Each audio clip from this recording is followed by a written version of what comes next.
Hello students, तो देखो last class हम लोगों ने अपने चैप्टर लिक्विड सॉल्यूशन के अंदर बात की थी वेंटो फैक्टर की। वेंटो फैक्टर क्या होता है, मैंने आपको बताया था कि वेंटो फैक्टर क्यों होता है कि अगर कोई सॉल्यूट सॉल्यूशन के अंदर जाकर डिसोसिएट या फिर एसोसिएट हो रहा है तो क्या होता है, एक्चुअल नंबर ऑफ पार्टिकल्स जितना आप एक्सपेक्ट कर रहे थे उससे डिफरेंट आ जाते हैं।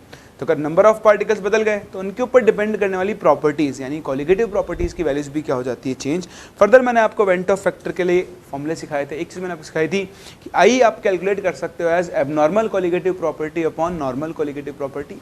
और सबसे इंपॉर्टेंट मैंने आपको उसके साथ मास, मोलर मास का रिलेशन सिखाया था कि आई को आप डिफाइन कर सकते हो normal molar mass upon abnormal molar mass. मैंने आपको एक और चीज़ सिखाई थी कि किसी भी सोल्यूशन के लिए जो कॉलिगेटिव प्रॉपर्टीज़ होती हैं वो मोलर मास की क्या होती है, क्या होती है, हाँ मोलर मास के क्या होती है, वो इन्वर्सली प्रोपोर्शनल होती है। फर्दर फिर हम लोगों ने देखा था कि कैसे हम डिसोसिएशन और एसोसिएशन में वेंटो फैक्टर कैलकुलेट करते हैं। तो क्या था फॉर्मूला, मेरी याददाश्त थोड़ी कमज़ोर है। डिसोसिएशन के लिए आई का formula 1 plus alpha into n minus 1, और एसोसिएशन के लिए फॉर्मूला क्या था, alpha into 1 upon n minus. तो आपको एक फॉर्मूला याद है तो दूसरा अपने आप ही याद है। n को आपको सिर्फ किससे रिप्लेस करना है, 1 अपॉन n से। और आपको मैंने एक काम दिया था, एक छोटा सा क्वेश्चन दिया था होमवर्क में, और डिस्कस करते हैं उस क्वेश्चन को। क्वेश्चन वॉज कि certain mass of substance when dissolved in 100 gram benzene. चलिए, तो आपके पास कोई एक सब्सटेंस था, जैसे मैंने आपको बताया कि उसको आपने 100 ग्राम बेंजीन में डिसॉल्व किया। तो ये आपका सॉल्वेंट है और मान लो कुछ सल्यूट रहा होगा A, ठीक है। तो इससे फ्रीजिंग पॉइंट लोअर हो गया 1.28 डिग्री से। तो इस सोल्यूशन का जो फ्रीजिंग पॉइंट आ गया उसके लिए डेल्टा TF आपको मिल गया 1.28। बढ़िया। फिर क्या कहते हैं, same mass of solute dissolved in 100 gram of water. इसी सल्यूट A को जब आपने 100 ग्राम वाटर में डिसॉल्व किया तो इसका फ्रीजिंग पॉइंट डिक्रीज कितने से हो गया, 1.4 से। तो इस केस में डेल्टा TF कितना आ गया, 1.4। सही है। आगे भी कहानी सुना रहा है कि the substance has normal molecular weight in benzene, मतलब ना वो एसोसिएट हो रहा है ना वो डिसोसिएट हो रहा है, and is completely dissociated in water. तो आप समझ लें, अगर ये यहाँ डिसोसिएट एसोसिएट नहीं हो रहा है तो यहाँ पर इसके लिए आई कितना होगा, 1। और अगर ये यहाँ पर डिसोसिएट हो रहा है तो बताओ इसके लिए आई कितना बन जाएगा, 1 plus n minus 1 into alpha. सही ना। शायद आपको यही बताना है कि कितने पार्टिकल्स में ब्रेक होगा। आपको KF दोनों के लिए दिया हुआ है, वाटर के लिए भी और बेंजीन के लिए भी। तो कुछ भी नहीं, देखो सिंपल है। Delta TF is equals to क्या होता है, KF इंटू मोलैलिटी, है ना, इंटू आई लिख रहा हूँ तो I1 लिख देता हूँ इधर। बताओ यहाँ डेल्टा TF का फॉर्मूला क्या बनेगा, I2 into KF2 into molality. अब आप देखो, दिमाग लगाओ, कुछ लिखने की जरूरत नहीं, फॉर्मूला सोल्यूट का मास सेम है और सॉल्वेंट का मास भी सेम है, इसका मतलब मोलैलिटी क्या आने वाली है, सेम। तो सिंपल आप क्या करो, delta TF2 upon delta TF1 कर दो, तो वो किसके इक्वल हो जाएगा, KF2 into I2 upon KF1 into I1। बस रख दो वैल्यूज।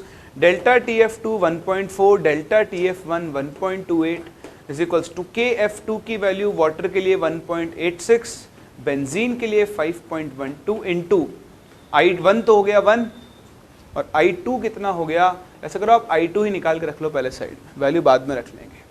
चलिए करें कैलकुलेट यहाँ से। तो अगर आप यहाँ से I2 की वैल्यू देखें तो कितनी बन जाएगी, 1.4 इंटू 5.12 अपॉन 1.68 इंटू 1.28। चलिए कुछ कैंसिल होता दिखाई दे रहा है क्या यहाँ से, 1.86 से ये तो कैंसिल तो होता मुझे कुछ भी नहीं दिखाई दे रहा है। अगर मैं इसको 4 से मल्टीप्लाई करूं तो भी कुछ नहीं जाएगा। ये पॉइंट से तो गया पॉइंट, ये वैल्यू तो अपने को पूरी ही कैलकुलेट करनी पड़ेगी और कोई तरीका ना चले। 1.28 इंटू 2 हो गया 256 और 256 इंटू 2 कितना हो गया, 512 हो गया क्या। बढ़िया। तो फिर ये गया था, इसको 4 टाइम्स उड़ा दिया इसने, रास्ता नज़र आ गया। चलिए तो ये बन जाएगा 1.4 इंटू 4 कितना हो गया, 5.6 और डिवाइडेड बाय 1.86। तो ये कुछ 3-4 के आसपास आना चाहिए, नहीं। चलो कैलकुलेट करके देख लेते हैं इतना सा। तो 1.86 को भी आप 1.9 मान लो, 19 3 सा कितना होता है, 57 होता है ना। तो ये अप्रॉक्सीमेटली इसको 3 टाइम्स उड़ा रहा है, देखो दिख रहा है। अब आंसर आ गया वैसे डायरेक्ट, क्यों? क्योंकि क्या हो रहा है, ये बोल रहा है 100% डिसोसिएट हो रहा था। अल्फा की वैल्यू कितनी हो गई 1, अगर अल्फा 1 है तो आई इज इक्वल्स टू कितना हो जाएगा n, मतलब वो जितने पार्टिकल्स में टूट रहा है। तो अगर आई की वैल्यू 3 आ रही है मतलब नंबर ऑफ पार्टिकल्स भी कितने होंगे, 3 पार्टिकल्स होंगे। बोलो कर सकते हैं। ये था आपका क्वेश्चन जो मैंने आपको लास्ट क्लास दिया था, which was based on went half factor. आगे बढ़े, चलो कुछ और क्वेश्चंस करते हैं एक दो इसके ऊपर, फिर हम लोग आगे सीखेंगे चीज़ों को। तो कॉपी कर लिया ना आपने?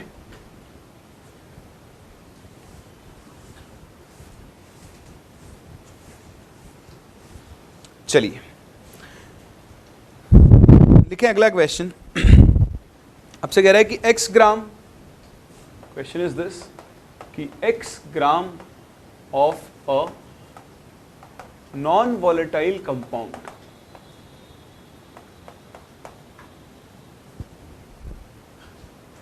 इसका मोलर मास भी दिया हुआ है आपको 200, was dissolved in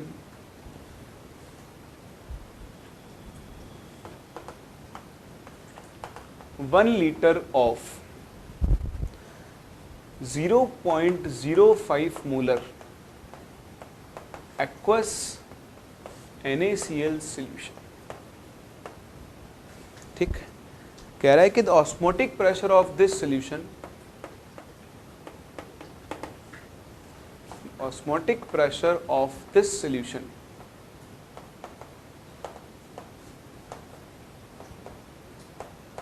is 4.92 atm at 27 degree Celsius. ठीक है, कह रहा है calculate the value of x, the value of x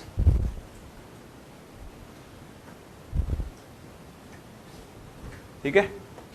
चलिए, तो ये आपको क्वेश्चन ट्राई करना है, आइडियल बिहेवियर मानना है, ये मानना है क्या पता ही है, NaCl पानी के अंदर क्या होता है, पूरा डिसोसिएट होता है। तो बस वेंटर फैक्टर का ध्यान रखना। ठीक है, चलो ट्राई करो, डिस्कस करते हैं, देखते हैं कि आप इस क्वेश्चन को सॉल्व कर पाते हो या फिर नहीं।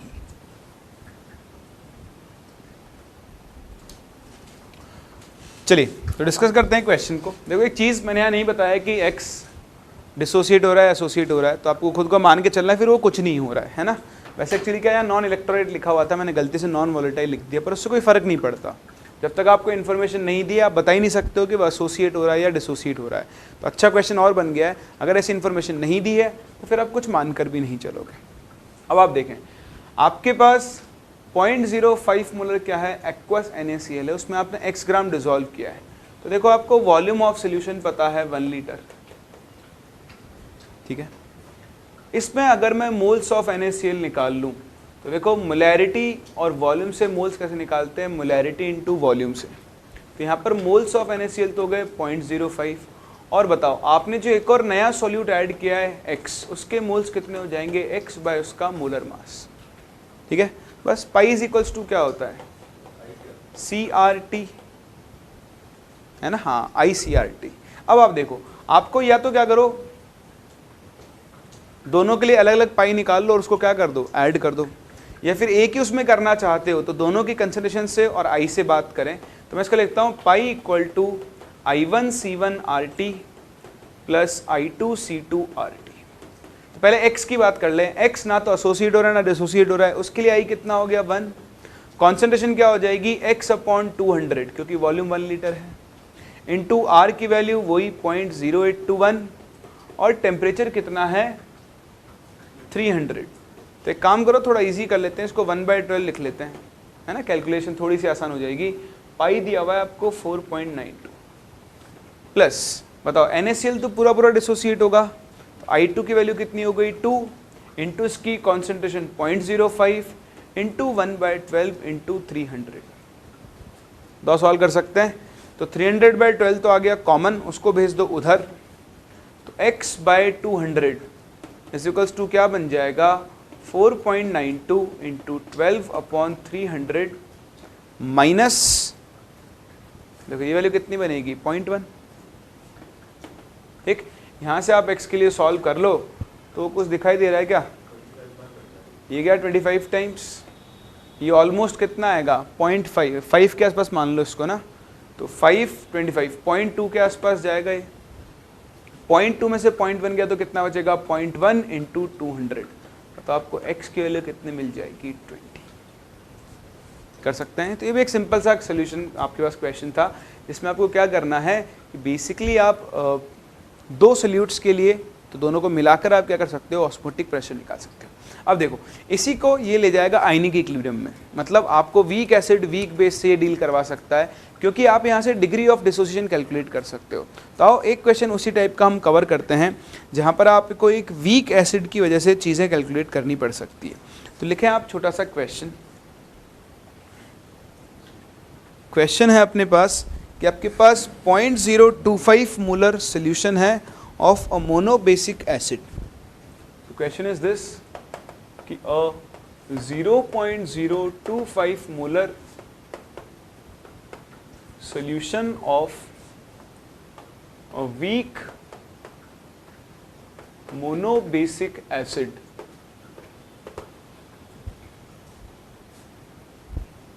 has a freezing point of -0.06 degree Celsius. ठीक, what you have to do is you have to calculate Ka for the acid and pH of solution. ठीक है, बाकी आपको चीजें वही दी हुई है। Kf दिया हुआ है 1.86 केल्विन kg पर। तो यहाँ पे आपको लिक्विड सॉल्यूशन को रिलेट करना है कौन से चैप्टर के साथ, आयनिक इक्विलिब्रियम के साथ। चलिए ट्राई करें।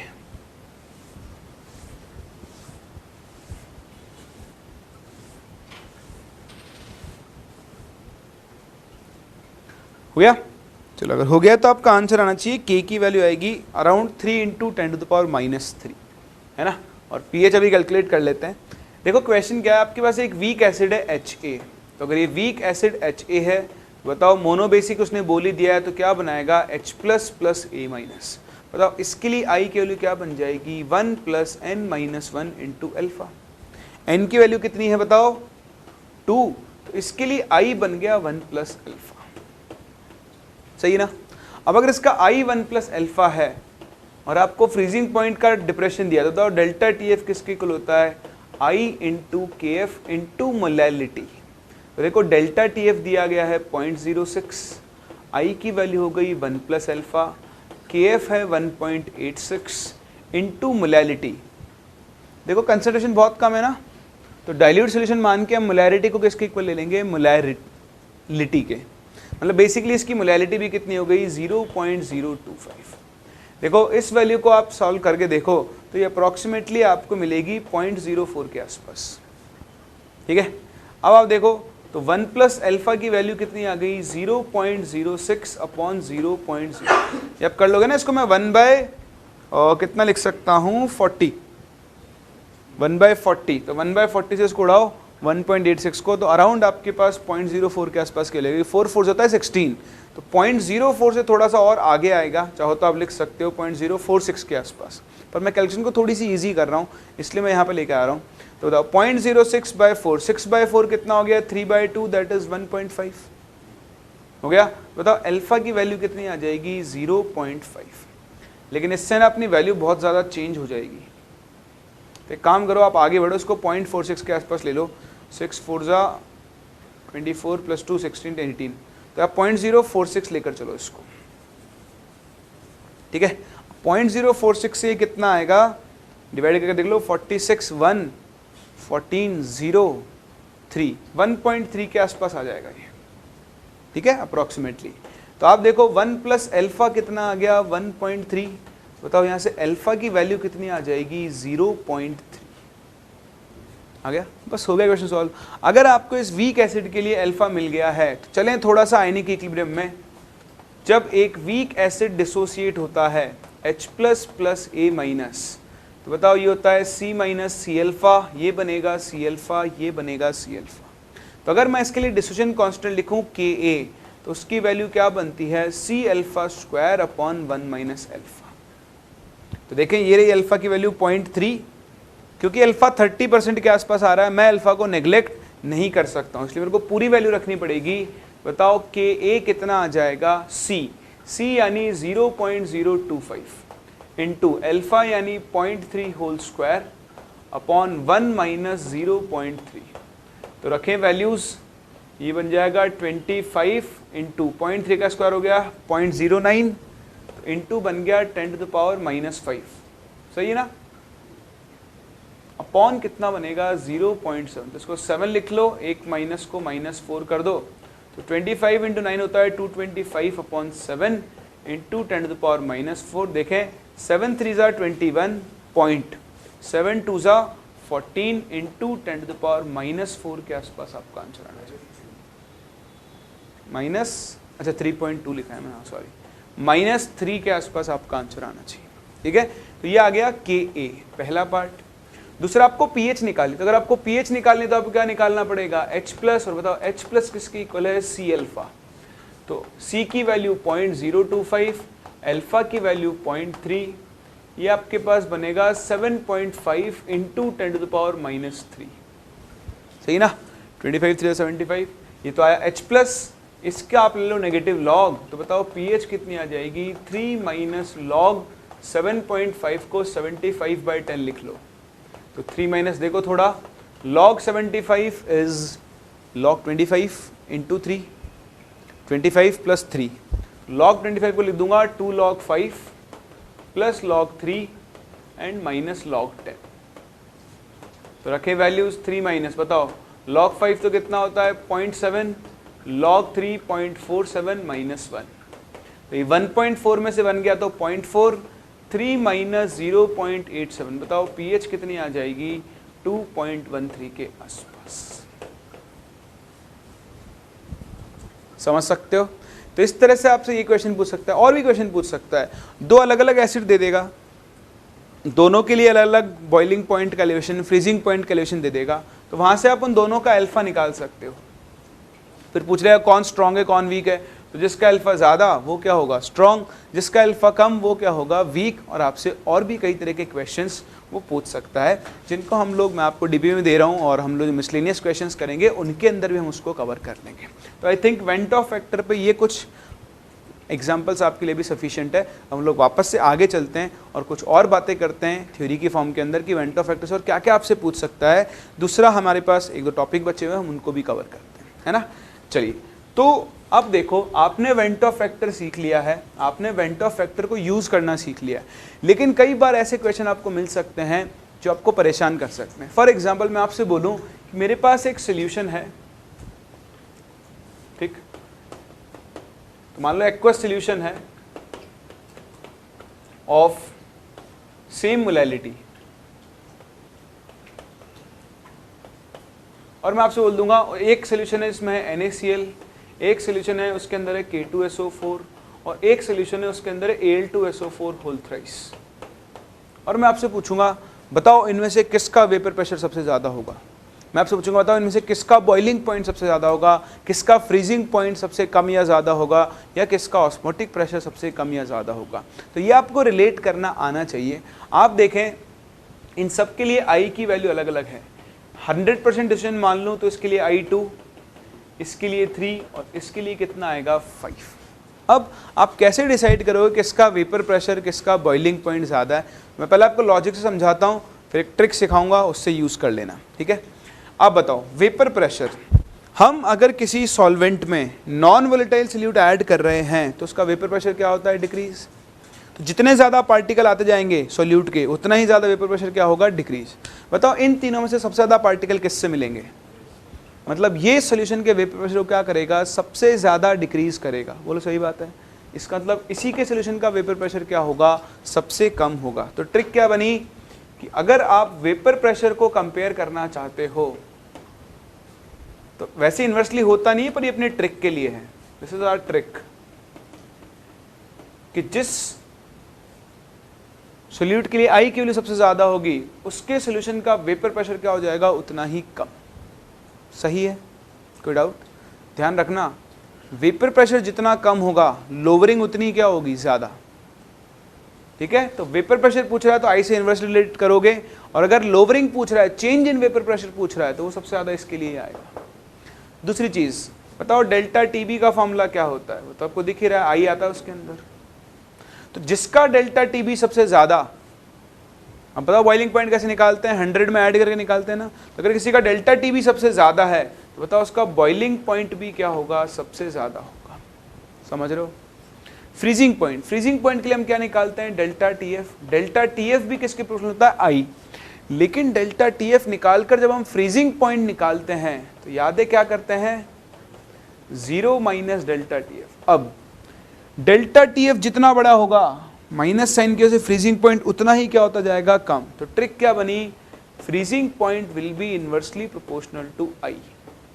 और ऑस्मोटिक प्रेशर, तो ऑस्मोटिक प्रेशर का तो फॉर्मूला ही ICRT होता है, तो वहां पर आई जितना ज़्यादा, ऑस्मोटिक प्रेशर भी क्या होगा, उतना ही ज़्यादा। तो ये आपकी छोटी सी ट्रिक है, बॉइलिंग पॉइंट, ऑस्मोटिक प्रेशर, जिसका आई जितना ज़्यादा होगा उसका ऑस्मोटिक प्रेशर और बॉइलिंग पॉइंट भी क्या होगा, उतना ही ज़्यादा, और फ्रीजिंग पॉइंट और वेपर प्रेशर क्या होता जाएगा, उतना ही कम होता जाएगा। बोलो कर सकते हैं। तो आप बड़ी आसानी से कंपेयर कर सकते हो। मैं आपसे बोलूँ इनके बॉइलिंग पॉइंट का ऑर्डर बताओ, बताओ सबसे ज़्यादा किसका होगा, Al2SO4 होल थ्राइस, फिर K2SO4, फिर फ्रीजिंग पॉइंट का ऑर्डर बताओ, तो सबसे ज़्यादा फ्रीजिंग पॉइंट इसका होगा, फिर इसका, फिर इसका। कर सकते हो ना। तो इस तरह के क्वेश्चन से आपको खेलना आना चाहिए। ये एक ट्रिक आपने समझ ली तो इस तरह के सारे क्वेश्चंस के साथ आप डील कर सकते हो। डीपी में बहुत सारे मिलेंगे, हम डिस्कस भी करेंगे उनको, इसलिए मैं भी नहीं करवा रहा हूँ। मैंने चीज़ समझा दी, आप खुद ट्राई करके देखो, आपको आइडिया लग जाएगा। अच्छा चलो, मैं यहाँ पर एक स्टेटमेंट लिख रहा हूँ, ध्यान देना। ये कॉपी कर लिया ना आपने, नहीं किया तो कर लो फटाफट से, जब तक मैं इधर जगह बना लेता हूँ। चलो आप यहाँ पे कॉपी कर लो।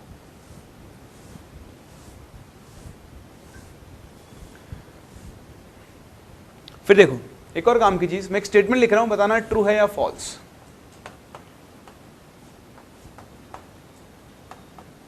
To solutions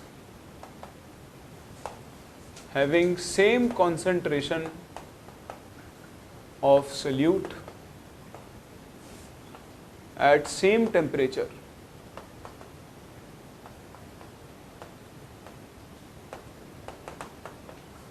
will always be isotonic. This is statement 1. Statement 2, as pi is equals to CRT. So if concentration and temperature are same,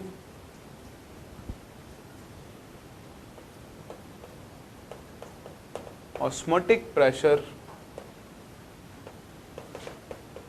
will also be same. हाँ जी बताएं, क्या दोनों स्टेटमेंट सही हैं? देखो एक सही है एक गलत है, और एक्सप्लेनेशन है या नहीं है? दोनों ही गलत है, क्यों? हाँ वेरी गुड, आपने दोनों ही केसेस वेंटो फैक्टर तो काउंट ही नहीं किया भाई। पाई का मामला CRT थोड़ा ना होता है, क्या होता है अब, ICRT होता है। तो स्टेटमेंट ये भी गलत है और ये तो सरासर गलत है। दो सॉल्यूशंस की कंडीशन सेम हो जाए, टेम्परेचर सेम हो जाए, तब भी गारंटी नहीं है कि उनका ऑस्मोटिक प्रेशर क्या होगा, सेम। क्यों? वेंटो फैक्टर अलग हो सकते हैं। आपने कहा, आपने ऑलवेज लिख दिया ना भाई, ऑलवेज। आप यहाँ लिखते हैं नॉन इलेक्ट्रोलाइट है, तब ये स्टेटमेंट क्या होता, सही होता। कुछ नहीं लिखा तो मैं तो इलेक्ट्रोलाइट का केस भी क्या करूँगा, कंसीडर करके चलूँगा। तो ध्यान रखना, छोटी छोटी चीज़ें हैं जो आपसे कोई एग्जाम्स में पूछी जा सकती हैं, और उन्हीं के ऊपर आपको फोकस करके चलना है, उन्हीं के बेसिस पर आप अपना आंसर दे सकते हो, अदरवाइज नहीं दे पाओगे। समझ रहे हैं चीज़ को? चलिए, तो ये था आपका वेंट ऑफ फैक्टर और वेंट ऑफ फैक्टर से रिलेटेड टॉपिक्स, क्वेश्चंस जो आपसे पूछे जा सकते हैं। अब हम चलते हैं इस चैप्टर के अंतिम पड़ाव के अंदर और बात करते हैं लिक्विड सॉल्यूशंस ऑफ गैसेस। मतलब गैस को हमने किसके अंदर डिसॉल्व किया हुआ है, लिक्विड के अंदर। हम यहाँ पे बात करेंगे कि यहाँ पर जो गैसेस होती हैं उनकी सॉल्युबिलिटी किस पर डिपेंड करती है, और एक लॉ पढ़ेंगे, इसे हम क्या बोलते हैं, हेनरीज लॉ। आओ शुरू करते हैं।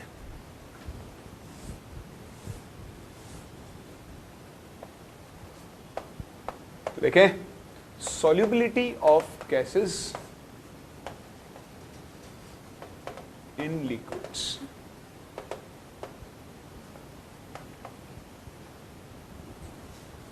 अच्छा, एक स्टेटमेंट बोलता हूँ, बताना सही है गलत है।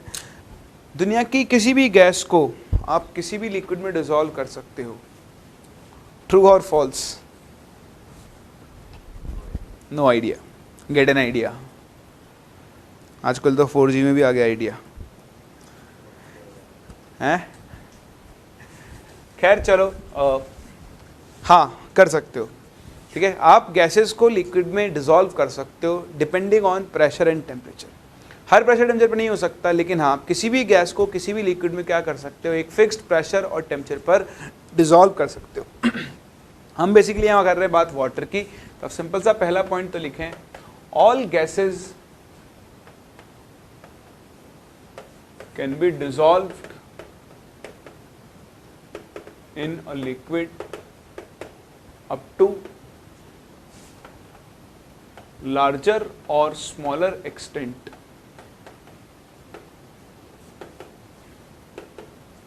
depending on pressure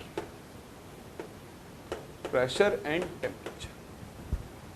ठीक है, तो आप किसी भी गैस को किसी भी लिक्विड में डिसॉल्व करके उसका सोल्यूशन बना सकते हो। बहुत सारे एग्जांपल है लाइफ में, आप बचपन से पढ़ते आ रहे हो। जितने भी सॉफ्ट ड्रिंक्स पीते हो उनके अंदर क्या होता है, CO2 गैस पानी में डिसॉल्व होती है।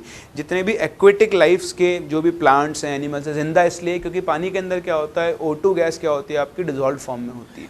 तो ऐसे बहुत सारे एग्जाम्पल्स हैं जहाँ पर गैसेज क्या होती हैं, लिक्विड्स के अंदर डिसॉल्व होती हैं और उनसे बहुत सारे काम लगातार चल रहे हैं। हमारे ब्लड के अंदर भी ऑक्सीजन गैस जाके क्या होती है, डिसॉल्व ही होती है।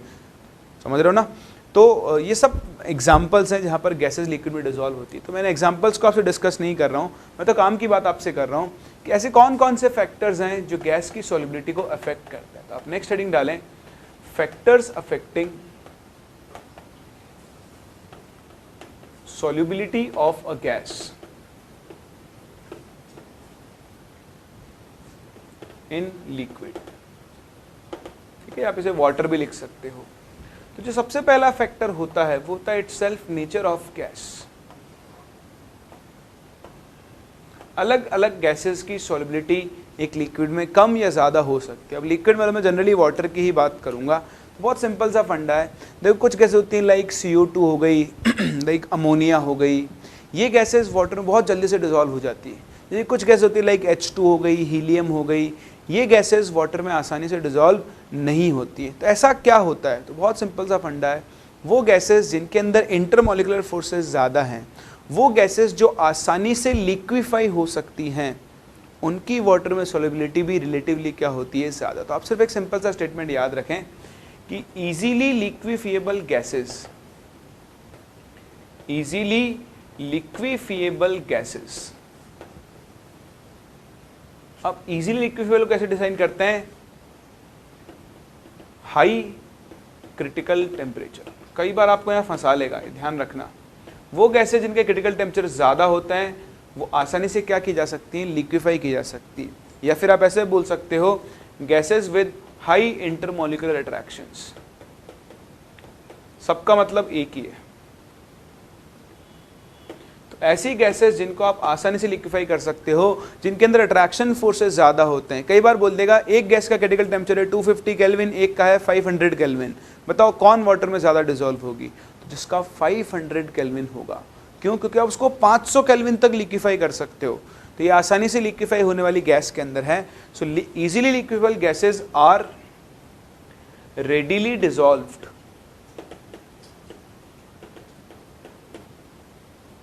इन वाटर। एग्जाम्पल जैसे CO2 हो गई, NH3 हो गई, SO2 हो गई, है ना। ये सारी गैसेस क्या हो सकती है, आसानी से पानी के अंदर डिसॉल्व हो सकती है। ठीक, चलिए एक बात तो ये आप ध्यान रखें कि नेचर ऑफ गैस पे डिपेंड करती है। दूसरा जो फैक्टर होता है वो भी बहुत ही आसान होता है, दैट इज टेम्परेचर। तो ये भी आप सभी जानते हैं कि अगर आप टेम्परेचर को बढ़ाओ या कम करो तो सॉल्युबिलिटी पे इफेक्ट पड़ता है। सॉफ्ट ड्रिंक जो ठंडी होती है अच्छी लगती है, गर्म होती है बिल्कुल भी अच्छी नहीं लगती। क्यों? क्योंकि उसके अंदर जो फिज है, जो CO2 गैस डिसॉल्व है, जब उसका टेम्परेचर बढ़ता है तो सारी गैस क्या हो जाती है, बाहर निकल जाती है। तो सिंपल है, the solubility of a gas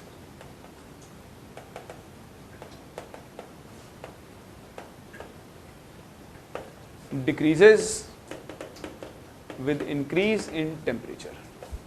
इसके बहुत सारे रीज़न हैं, आप किसी भी रीज़न से एक्सप्लेन कर सकते हो। एक रीज़न तो यह है कि जैसे आप टेम्परेचर बढ़ाओगे गैस मॉलिक्यूल्स की काइनेटिक एनर्जी क्या होगी, बढ़ेगी।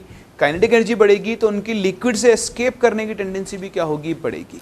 आप चाहें तो यहाँ पर ली चैटलर प्रिंसिपल भी लगा सकते हैं। यहाँ पर एक है गैस और वो इन इक्विलिब्रियम है with solution. Generally dissolution of gas exothermic process होता है, तो आप ऐसे कर लो, गैस को डिसॉल्व करके आप सॉल्यूशन बना रहे हो। इन जनरल गैस के डिसोल्यूशन का जो प्रोसेस होता है वो होता है एक्सोथर्मिक, उसमें एनर्जी क्या होती है, रिलीज। तो अगर एक्सोथर्मिक है, ली चैटलर प्रिंसिपल के हिसाब से अगर आप टेम्परेचर बढ़ाओगे तो टेम्परेचर बढ़ाने पर एक्सोथर्मिक रिएक्शन कहाँ जाएगी, बैकवर्ड डायरेक्शन में जाएगी। और अगर बैकवर्ड डायरेक्शन में जाएगी तो गैस की सॉल्युबिलिटी क्या होती जाएगी, डिक्रीज होती जाएगी, मतलब सोल्यूशन से और ज़्यादा गैस बाहर निकलती जाएगी। बट आप तो सिंपल टर्म्स में याद रखें, अगर आप टेम्परेचर बढ़ा रहे हैं तो गैस की सॉल्युबिलिटी क्या होगी, डिक्रीज होगी। कम कर रहे हो तो वापस से क्या होगी, इंक्रीज होगी। बोल कर सकते हैं। ऑल्दो कुछ गैसेस होती हैं जिनकी सॉल्युबिलिटी थोड़ी सी बढ़ जाती है टेम्परेचर बढ़ाने पर, लाइक हाइड्रोजन, हीलियम, लेकिन वो वाटर में नहीं होती, वो दूसरे एल्कोहल हो गया, ईथर हो गया, ऐसे सॉल्वेंट्स में होती। तो अपने सिलेबस के बियॉन्ड है, इसलिए हम उनको टेंशन भी नहीं लेनी आपको उनकी। सबसे इंपॉर्टेंट और थर्ड जो फैक्टर होता है वो होता है इफेक्ट ऑफ प्रेशर। किसी भी गैस की सॉल्युबिलिटी में जो मेजर कंट्रीब्यूशन होता है वो होता है प्रेशर का, और इसी को हम जानते हैं by the name of Henry's law. तो अगर हम सिंपल टर्म्स में बोलें तो किसी भी गैस का अगर आप प्रेशर बढ़ाओगे तो उसकी लिक्विड के अंदर सॉल्युबिलिटी क्या होती है, इंक्रीज होती है। तो सबसे तो हम जनरल टर्म्स में बात कर लेते हैं कि the solubility of a gas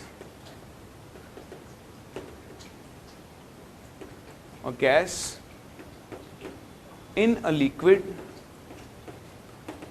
liquid increases with increase in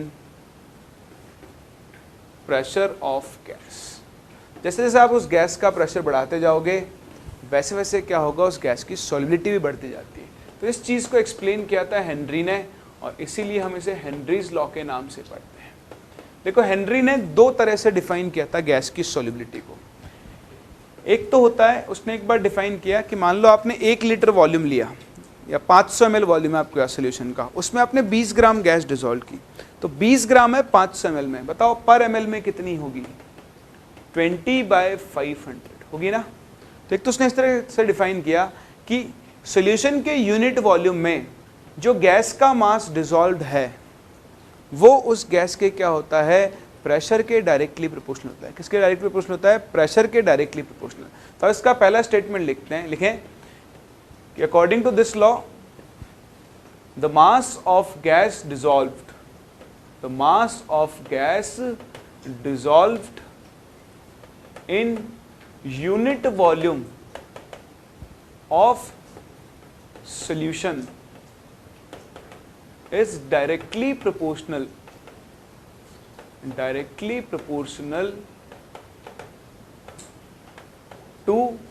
to the pressure of gas। ये रादर मैं और अच्छा टर्म लिखता हूं, to the partial pressure of gas,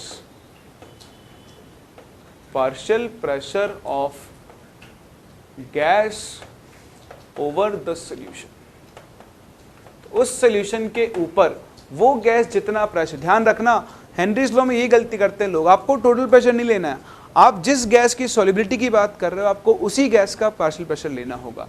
that is m/v is directly proportional to क्या होता है, p। या फिर सिंपल बोलो तो m बोल सकते हो कि mass dissolved in a given volume वो किसकी प्रोपोर्शनल होगा, गैस के प्रेशर के। तो मैं simple m proportional to p लिख रहा हूं, और अगर आप प्रोपोर्शनल साइन हटाओगे तो यहाँ पर क्या आ जाएगा, एक कांस्टेंट जिसको हम हेनरीज कांस्टेंट नहीं बोलते हैं। ठीक है, ये हेनरीज लॉ कांस्टेंट नहीं है, एक सिंपल कांस्टेंट है। एक्चुअली हेनरी ने एक दूसरे तरीके से अपना लॉ डिफाइन किया, उसने बोला कि आप मास की जगह ना मोल फ्रैक्शन से डील करो। तो एक्सपेरिमेंटली हम मोल फ्रैक्शन से ज़्यादा डील करते हैं और उसी फॉर्म में हम हेनरीज लॉ को डिफाइन करेंगे। तो जिसका ऑल्टरनेट स्टेटमेंट है ये ज़्यादा इंपॉर्टेंट है कि if solubility of gas is represented in terms of mole fraction, then ये हेनरीज लॉ का फॉर्म है कि pressure of gas is equals to क्या होता है, KH into mole fraction of gas. फंडा वही था, X प्रोपोर्शनल टू P होता, पर इसने प्रोपोर्शनलिटी को एडजस्ट करके ये रिलेशन दिया, और यहां पर जो KH बनता है, इस KH को ही हम क्या बोलते हैं, हेनरीज कांस्टेंट। क्या बोलते हैं, हेनरीज कांस्टेंट बोलते हैं। वैसे आप हेनरीज लॉ कांस्टेंट भी बोल सकते हो। ये हेनरीज कांस्टेंट डिपेंड करता है, it depends on nature of gas. अलग अलग गैसेस के लिए हेनरीज लॉ कांस्टेंट की अलग अलग होगी, और टेम्परेचर।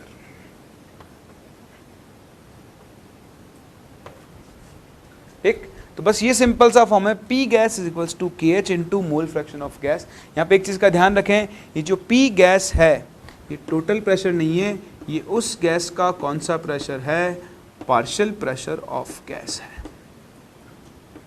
ठीक है, तो अभी मैं आपको इसके ऊपर न्यूमेरिकल कराऊंगा, तब और चीज़ों पे अपन ध्यान दे लेंगे, बट हाल फिलहाल KH का खुद का बहुत बड़ा इंपॉर्टेंट रोल है।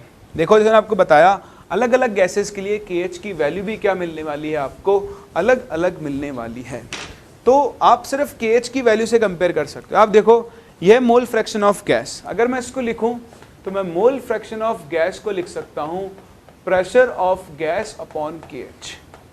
अब अगर मैं दो गैसेस को सेम प्रेशर पर डिसॉल्व करूं, बताओ गैस का मोल फ्रैक्शन किस पर डिपेंड कर रहा है, KH के इन्वर्सली प्रोपोर्शनल। इसका मतलब क्या है, इसका मतलब ये है कि higher is the value of KH, lesser will be the solubility. More कहां से होगी यार, इनवर्स रिलेशन है ना, तो lesser will be the solubility of gas. तो जैसे जैसे KH बढ़ता है वैसे वैसे क्या होता है, गैस की सॉल्युबिलिटी डिक्रीज होती है। सेम चीज, एक और बड़ा इंपॉर्टेंट पॉइंट, टेम्परेचर के साथ अगर आप टेम्परेचर बढ़ाओगे, ऑन इंक्रीजिंग टेम्परेचर KH क्या होता है, बढ़ता है।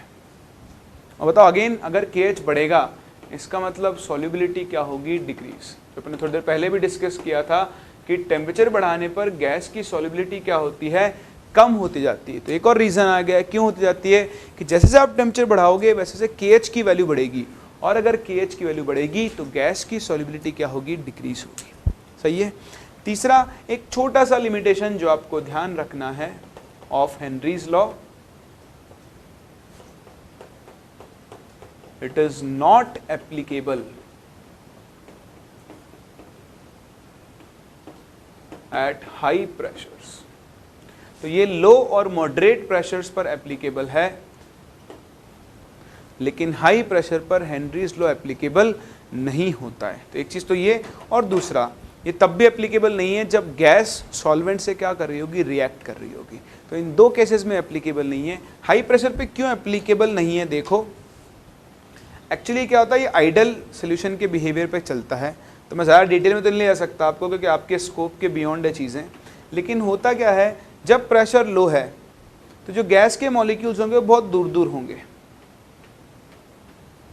ठीक है, तो गैस के मॉलिक्यूल्स में इंटरेक्शन ऑलमोस्ट क्या होगा, जीरो। तो अभी एक आइडल गैस है, तो आइडल गैस की तरह बिहेव कर रही है। हेनरीज लॉ बेस्ड ही आइडल गैस के ऊपर है। लेकिन जैसे आपने प्रेशर बहुत ज़्यादा बढ़ा दिया तो क्या होंगे, मॉलिक्यूल्स बहुत पास पास आ जाएंगे।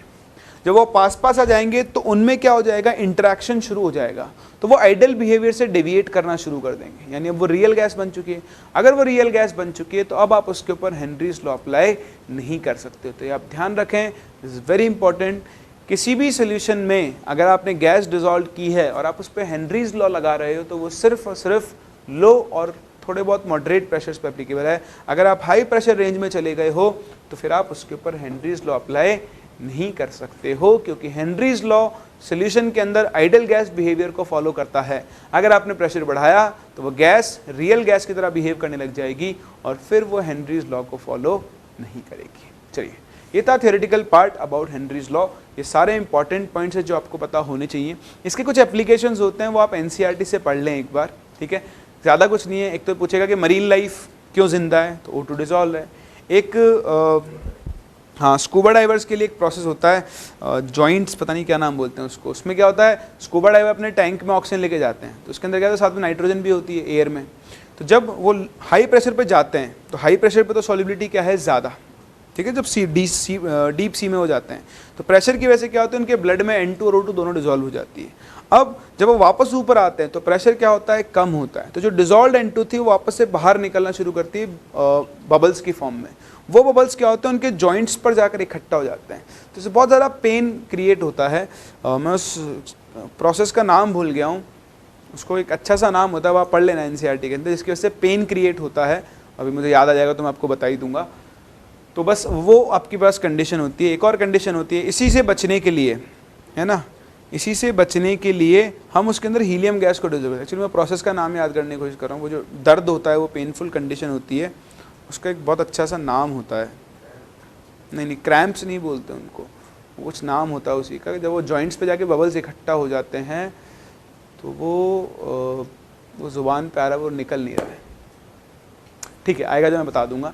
तो उस बबल फॉर्मेशन से बचने के लिए हम उसके अंदर क्या करते हैं, हीलियम गैस को डिसॉल्व करते हैं। अब हीलियम गैस डिसॉल्व करने से क्या होगा, N2 का पार्शियल प्रेशर कम हो जाएगा। भाई पहले 2 ही कंपोनेंट, तब तीसरा कंपोनेंट आ गया, तो क्या होगा, N2 का खुद का प्रेशर कम हो जाएगा, तो फिर उसकी सॉलिबिलिटी भी क्या रहेगी, कम, जब आप डीप सी में जाओगे, ठीक है। तो इस तरह से वहाँ पर आपके पास ये बबल्स नहीं बनते हैं, जिनसे स्कूबा डाइवर्स को पेन क्रिएट नहीं होता है। खैर ये सब चीज़ें आप NCERT से पढ़ के आराम से समझ लोगे, मुझे उसमें आपसे पूरी उम्मीद है। मैं क्वेश्चन फॉर्म में आपको चीज़ दे दूंगा, ठीक है। नेक्स्ट हम मूव करते हैं इसके ऊपर न्यूमेरिकल से, जो ज़्यादा इंपॉर्टेंट है और आपसे पूछे भी जाते हैं। अच्छा, एक छोटी सी चीज़ और मैंने बनवाई नहीं, बनवा देता हूँ, ग्राफ। आप हेनरीज लॉ में प्रेशर और मोल फ्रैक्शन के बीच में क्या बना सकते हो, एक ग्राफ। बताओ वो ग्राफ कैसा होगा दिखने में, ठीक है। तो ऐसी स्ट्रेट लाइन बनेगी, तो ये P गैस और इधर बनेगा मोल फ्रैक्शन ऑफ गैस। कर सकते हैं, सही है। चलो कॉपी करो, फिर हम लोग इसके क्वेश्चंस पे मूव करते हैं। तो देखें, पहला क्वेश्चन अपना बहुत ही सिंपल, और आपके पास 3 गैसेस हैं,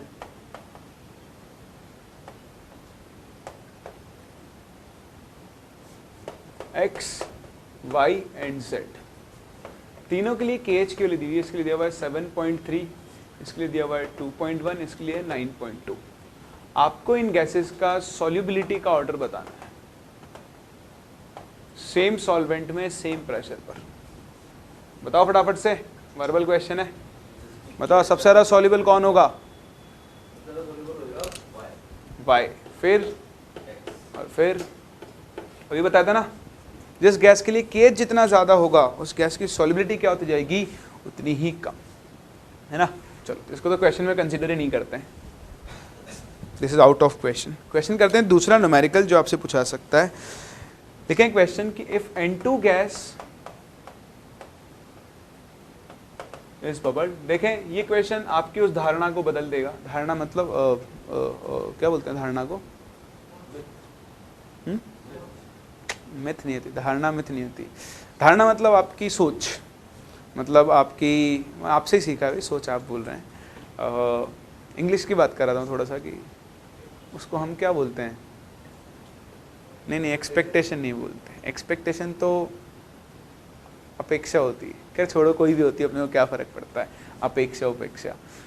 तो ये आपकी सोच को बदल देगा कि NCERT एक रद्दी किताब है, वो हमारे लेवल की नहीं है ना, हम उसमें से क्वेश्चन नहीं करें। NCERT ज़रूर करनी चाहिए, ये क्वेश्चन NCERT का ही है जिसको मैं एज ए इलस्ट्रेशन ले रहा हूँ, ठीक।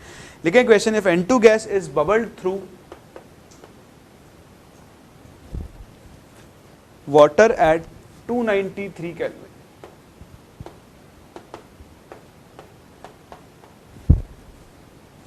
how many millimoles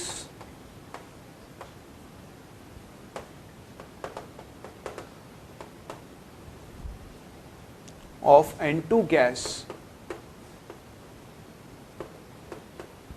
would dissolve in 1 liter of water?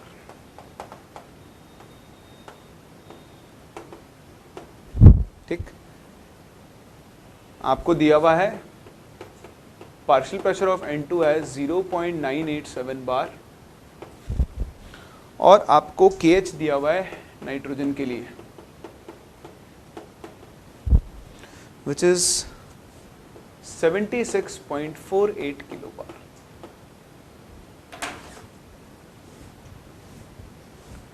चलो, तो पहला क्वेश्चन मेरी तरफ से, अगला क्वेश्चन आप करना। ये आपसे कह रहा है कि N2 गैस को आपने बबल किया है वाटर से 293 केल्विन पर। तो आप देखें, जो बबल आपने वाटर में किया तो उसमें 1 लीटर वाटर दिया है। हम हेनरीज लॉ से क्या कर सकते हैं, Pn2 इज इक्वल्स टू क्या लिख सकते हैं, KH into mole fraction of N2। देखो प्रेशर ऑफ N2 कितना दिया हुआ है आपको, 0.987 बार। बताओ KH की वैल्यू कितनी है, 76.48 किलो बार को बदलें बार में तो इंटू 10⁻3। तो यहाँ से आप निकाल सकते हैं मोल फ्रैक्शन ऑफ N2 की वैल्यू। तो कैलकुलेशन थोड़ी सी डिफिकल्ट है, इसलिए हम लोग क्या करते हैं, दी गई वैल्यू का सहारा लेते हैं। ये आप कैलकुलेट करोगे, आपको वैल्यू मिल जाएगी 1.29 इंटू 10⁻⁻5। हाँ जी, ये मिल जाएगा। अब बताओ मोल फ्रैक्शन ऑफ N2 को मैं क्या लिख सकता हूँ, moles of N2 upon moles of N2 plus moles of H2 लिख सकता हूँ। आपको दिख रहा है मोल फ्रैक्शन N2 कितनी कम है, मतलब यहाँ से मैं मोल्स ऑफ N2 को क्या कर सकता हूँ, नेग्लेक्ट कर सकता हूँ। अगर आप नेग्लेक्ट नहीं करना चाहते तो कोई बात नहीं, कैलकुलेट कर लो, आपकी इच्छा है ना। बचा कौन, 1 लीटर यानी 1000 ml वाटर। बताओ 1000 ml H2O का मतलब कितना हो गया, 1000 ग्राम H2O हो गया। और 1000 ग्राम H2O में अगर मैं मोल्स निकालूं तो वो कितना आ जाएगा, 1000/18 दैट इज 55.5। तो जैसे आप यहाँ वैल्यू 55.5 रखेंगे, आपको मोल्स ऑफ N2 मिल जाएंगे 1.29 इंटू 55.5 इंटू 10⁻⁻2, क्योंकि आपको मिली मोल्स बताने हैं, तो मोल्स को मिली मोल्स में कन्वर्ट करना है आपको। तो 1000 से आप उसको क्या कर दो, मल्टीप्लाई और कर दो। समझ में आ रहा ना फंडा। तो देखो ध्यान दें, ये सिंपल टाइप ऑफ क्वेश्चन है, ऐसे क्वेश्चंस भी आपसे पूछ सकते हैं। दूसरा, कई बार आपको एक गैसियस मिक्सचर दे देगा, तो उस गैसियस मिक्सचर में फिर आपको ध्यान रखना होगा कि आपको टोटल प्रेशर यूज़ नहीं करना है, जिस गैस की सॉल्युबिलिटी निकाल रहे हो सिर्फ उसी गैस का पार्शियल प्रेशर यूज़ करना है। कॉपी करें, मूव करते हैं ऐसे क्वेश्चंस पर भी। देखें एक और बहुत ही अच्छा क्वेश्चन, लेकिन Henry's law constant for the solubility of N2 gas, मैं ना शॉर्ट फॉर्म में लिखवा रहा हूँ। आपको KH दिया हुआ है नाइट्रोजन के लिए, विच इज 10⁵ atm। ठीक है, कह रहा है कि the mole fraction of N2 in air is 0.6। ठीक, और आपको बताना है calculate the number of moles of N2 dissolved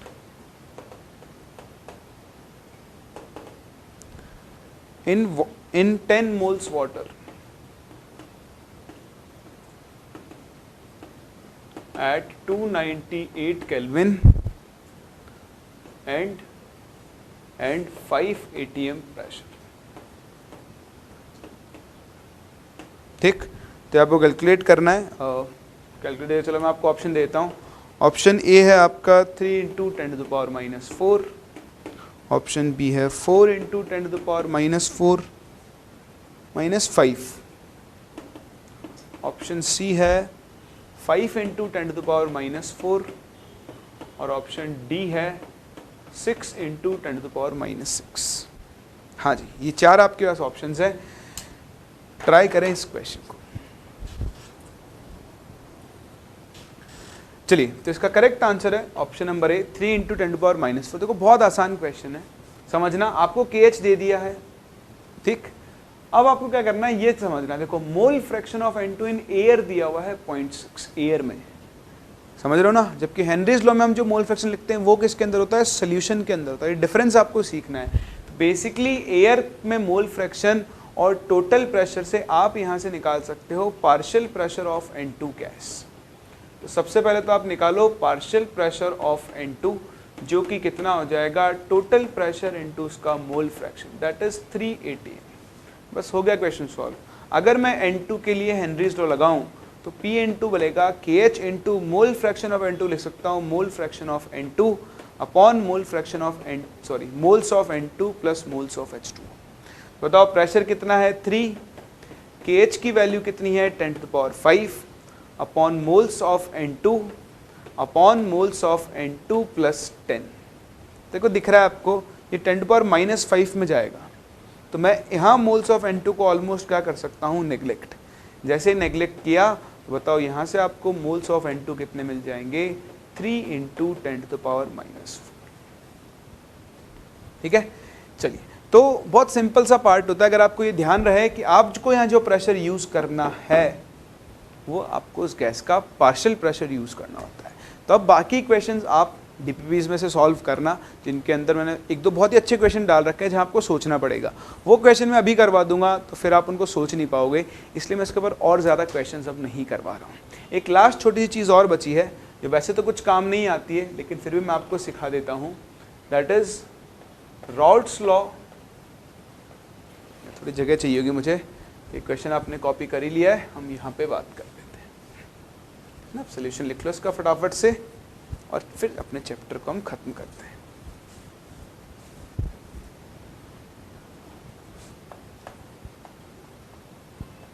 देखिए रॉल्स लॉ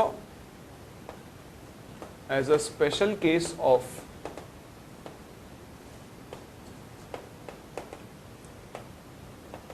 हेनरीज लॉ। आप देखें हेनरी ने क्या बोला कि P गैस जो होता है वो KH into mole fraction of gas के इक्वल होता है। ये तो किसके अकॉर्डिंग है, अकॉर्डिंग टू हेनरी बाबा। और अगर हम बात करें राउल्ट बाबा की, तो राउल्ट बाबा ने क्या बोला है, according to Raoult for a solution containing non volatile solute, है ना। या तो सिंपल राउल्ट लॉ ऐसे बात कर लो या लिख लो। चलो बताओ उस कंपोनेंट का जो पार्शियल प्रेशर होगा वो किसके इक्वल होता है, P0 इंटू उसका मोल फ्रैक्शन इन सोल्यूशन। ठीक है ना, तो मैं इसको सॉल्वेंट बोल रहा हूँ। अब जरूरी नहीं सोल्यूट आपका नॉन वोलेटाइल हो, अगर वोलेटाइल होगा तब भी हम सॉल्वेंट के लिए ये चीज़ अप्लाई कर सकते हैं। तो आप देखें हेनरीज लॉ क्या है, सोल्यूट के लिए एप्लीकेबल होता है। यहाँ पर जो गैस है वो क्या होती है आपकी सोल्यूट होती है, जबकि रॉल्स लॉ आप किसके ऊपर अप्लाई करते हो, सॉल्वेंट के ऊपर अप्लाई करते हो। पहली चीज़ तो ये। दूसरा, अगर मैं इसको सोल्यूट के लिए भी अप्लाई कर लूँ फॉर अ वॉलेटाइल सोल्यूट, तो आप देखें P इज इक्वल्स टू क्या बनेगा, P0 into mole fraction of solute में बोल देता हूँ। ठीक, तो दोनों में डिफरेंस किस चीज़ का है, देखो ये पार्शियल वेपर प्रेशर बता रहा है उसी वॉलेटाइल सोल्यूट का, ये क्या बता रहा है, पार्शियल प्रेशर ही बता रहा है उस गैस का। तो ये दोनों सेम कब हो सकते हैं वैल्यूज, जब सॉल्यूशन के अंदर मोल फ्रैक्शन ऑफ गैस और मोल फ्रैक्शन ऑफ सोल्यूट क्या हो जाए सेम, और KH किसके इक्वल हो जाए, P0 के। तो रॉल्स लॉ हेनरीज लॉ का एक स्पेशल केस बनता है if the solute is so volatile that it is almost completely volatile, completely converted into vapors and very small amount is present in solution। ये कहना चाह रहा है ऐसा कि भाई आपका सोल्यूशन था, इस सोल्यूशन में एक सॉल्वेंट और एक सोल्यूट है। अब सोल्यूट इतना ज़्यादा वोलेटाइल है कि वो पानी के अंदर रहना ही नहीं चाहता। जैसे उसको बनाओगे वो ऑलमोस्ट सारी की सारी क्या बन जाएंगी, बताओ वेपर बन जाएंगी। तो सेम केस हो गया, जैसे आप एक गैस को डिसॉल्व कर रहे हो सोल्यूशन में, तो कुछ पार्ट गैस का डिसॉल्व फॉर्म में रहेगा और बाकी सारा कहाँ पर रहेगा, ऊपर तैरता रहेगा। तो basically Rawls law Henrys law का एक स्पेशल केस है, और वो स्पेशल केस क्या है कि जब आपका सोल्यूट इतना ज़्यादा वोलेटाइल हो कि वो ऑलमोस्ट उसके ऊपर गैस की तरह क्या हो जाएगा, अकोमुलेट हो जाएगा। और इस केस में बताओ पी नॉट की वैल्यू किसके इक्वल हो जाएगी, के एच के इक्वल हो जाएगी। समझ रहे हो? इसको हम ग्राफ से भी दिखाते हैं। देखो ग्राफ से, ग्राफ क्या होता है, तो ग्राफ होता है प्रेशर वर्सेस मोल फ्रैक्शन का। मोल फ्रैक्शन किसका, सोल्यूट और सॉल्वेंट का। तो यहां पर हम प्योर सोल्यूट मान लेते हैं और इधर आप सॉल्वेंट मान लेते हो। तो हेनरीज लॉ तो हमने देख लिया है, एक ऐसी लाइन बनेगी जो आगे तक बढ़ती जाएगी। लेकिन अगर वहीं आप रॉल्स लॉ की लाइन बनाओ तो रॉल्स लॉ की लाइन कुछ इस तरह से बनेगी एक आइडियल सॉल्यूशन के लिए। ये कहाँ पे खत्म होगा, ये सोल्यूट का मोल फ्रैक्शन है तो सॉल्वेंट का वेपर प्रेशर कितना होगा, 0, है ना। जैसे मान लो पी ए के लिए बात कर रहा हूँ मैं, सोल्यूट के लिए, तो अब यहाँ 0 से शुरू हुए, एक्स ए यहाँ पर 0 है और एक्स ए यहाँ पर 1 है, ठीक है। तो बताओ हेनरीज लॉ, ये तो कौन सी लाइन है, हेनरीज लॉ की लाइन है। तो बताओ ये कौन सी लाइन है, ये रॉल्स लॉ की लाइन है। तो बताओ हेनरीज लॉ और रॉल्स लॉ रिजल्ट सेम कब देंगे, जब ये दोनों लाइंस कहाँ होंगी, मिल रही होंगी। तो बताओ ये दोनों लाइंस कहाँ मिल रही है, तो जब सोल्यूट का अमाउंट क्या हो चुका है, बहुत कम। This is very very dilute solution. तो वही तो मैंने आपको सिखाया, अगर सोल्यूशन इतना ज़्यादा डाइल्यूट कब होगा, जब सारा सोल्यूट क्या हो चुका होगा, वेपराइज हो चुका होगा। तो हेनरीज लॉ और रॉल्स लॉ सेम वैल्यूज देते हैं कब, जब आपके सोल्यूट का वोलेटाइल नेचर क्या है, बहुत ज़्यादा है। तो इससे क्वेश्चन किस तरह के बन सकते हैं, ऐसे पूछ सकता है कि अगर कोई सोल्यूट हेनरीज और रॉल्स लॉ दोनों फॉलो कर रहा है तो बताओ हम उसके नेचर पे क्या कमेंट कर सकते हैं, वो नेचर में कैसा होगा, बहुत ज़्यादा वॉलेटाइल होगा। सही है। तो बस एक छोटा सा टॉपिक था जो आपको एनसीईआरटी में दिया हुआ है। ऑल्दो कभी इससे क्वेश्चंस पूछे नहीं गए तो पूछे जा सकते हैं, इसी चीज़ को लेकर मैंने इसको कवर किया है। और यहीं पे हम समाप्त करते हैं अपने chapter liquid solution and colligative properties को। जितने वैरायटी ऑफ प्रॉब्लम टॉपिक्स यहाँ पर हम कवर कर सकते थे मैंने सारे कवर किए हैं, कुछ भी स्किप नहीं किया है। अब आपने अगर तमीज़ से इनकी सारी डीपीपी सॉल्व की हैं और डीएलपी सॉल्व कर लिया E2 का साथ में, तो बस उसके अलावा फिर आपको कुछ भी करने की ज़रूरत नहीं है। आप अपनी तैयारी में मतलब बिल्कुल परफेक्ट रहोगे, फिर आप इसके क्वेश्चंस को छोड़कर नहीं आ सकते। तो हम मिलते हैं अपने नेक्स्ट लेक्चर के अंदर, नेक्स्ट वीडियो के अंदर एक नए चैप्टर के साथ।